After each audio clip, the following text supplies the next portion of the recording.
nivel de una generalización o totalización de esos fenómenos, que ciertamente atraviesan los cuerpos individuales, pero sin reducirse a ellos, y esto es el nivel de la población entera.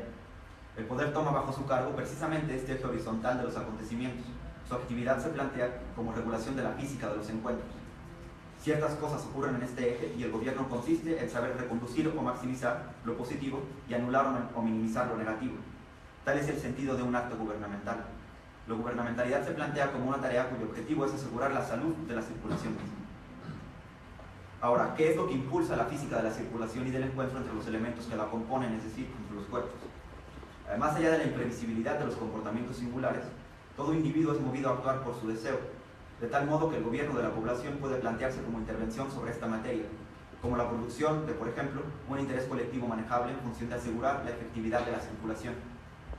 Frente al deseo, el problema de la lógica gubernamental ya no es, como lo fue para Hobbes el problema del gobierno, el de la legitimidad de la negación del deseo de los súbditos por parte del soberano.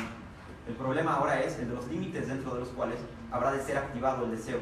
El problema es reconducirlo hacia su utilidad para la circulación general, dentro de la cual se despliegan los comportamientos y fenómenos poblacionales.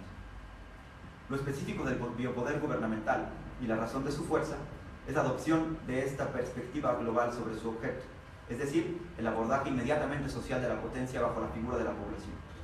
Situada entre naturaleza e historia, ella es la figura de la suspensión eterna de un pasaje, es la velada conservación del estado de naturaleza, domeñado y artificialmente reproducido como tal en el seno mismo del Estado. Es un objeto especialmente diseñado para un poder que debe medirse con la vida en su textura acontecimental. El gobierno como normalización y como maximización, como regulación y como economización de las fuerzas vitales de la población, se ejerce como manipulación de la materia que impulsa el movimiento de la circulación, mercancías, trabajo, enfermedades, saberes, etc., que desde la perspectiva del poder es el movimiento mismo de la composición de la potencia de la multitud en tanto fuerza de Estado.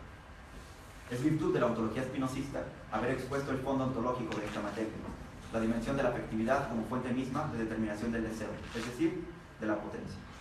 No sé cómo vamos de tiempo. Yo creo que todavía hay tiempo. Ya falta muy poco. Al asumir la corriente afectiva del cuerpo pasional como su objeto, el ámbito del gobierno se disloca con respecto al derecho.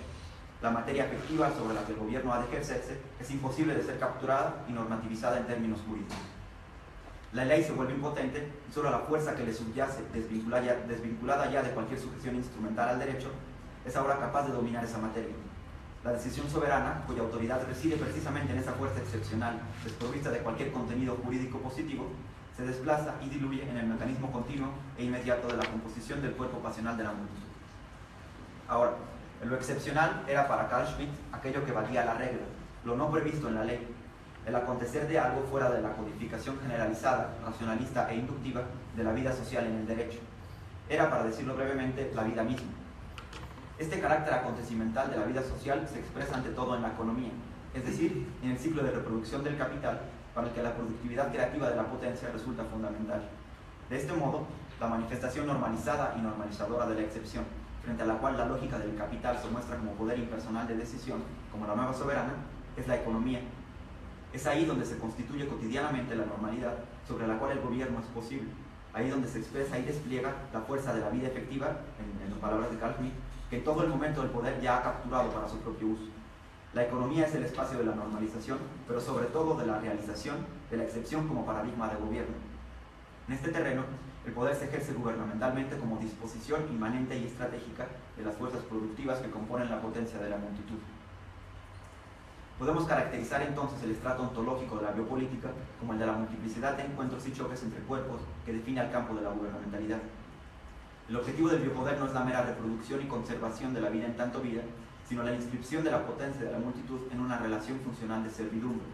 De lo que se trata es, desde la perspectiva del gobierno de la multitud, de capturar esa potencia dentro de una maquinaria productiva.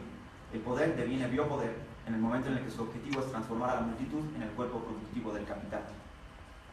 Para Spinoza, entonces, una distinción entre zoe y bios, entre una vida natural política y una vida propiamente política, carece de sentido. El elemento pasional, que podría remitirse al estado de naturaleza e identificarse con la animalidad del hombre, constituye un elemento central del ser ya siempre político del hombre, es decir, de su potencia. La productividad de la multitud no depende de su inclusión a posteriori en un sistema que le es impuesto racional y políticamente desde afuera.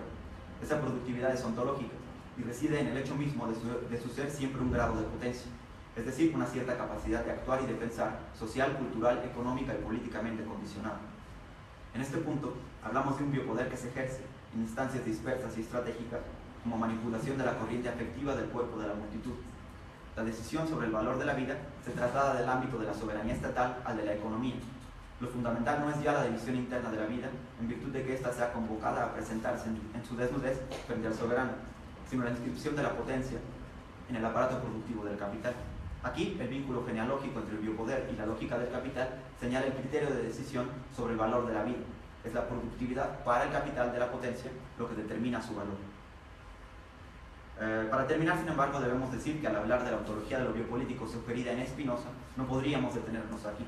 Para él, la determinación del grado de potencia aparece siempre arrojada, desde el punto de vista estrictamente inmanente de la potencia misma, hacia la pregunta por la posibilidad de su expansión intensiva y extensiva, es decir, ser capaz de más, incluyendo a más.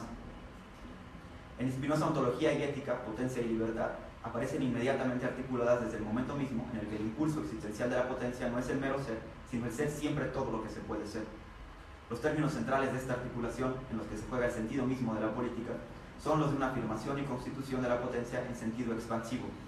Esta es la experiencia fundamental del espinosismo, que de aquí en adelante, en el mismo terreno ontológico y extrajurídico, excepcional de la gubernamentalidad, nos permitiría darle un giro positivo a la biopolítica como política ya no de la vida en tanto vida, sino como política de la vida en tanto potencia.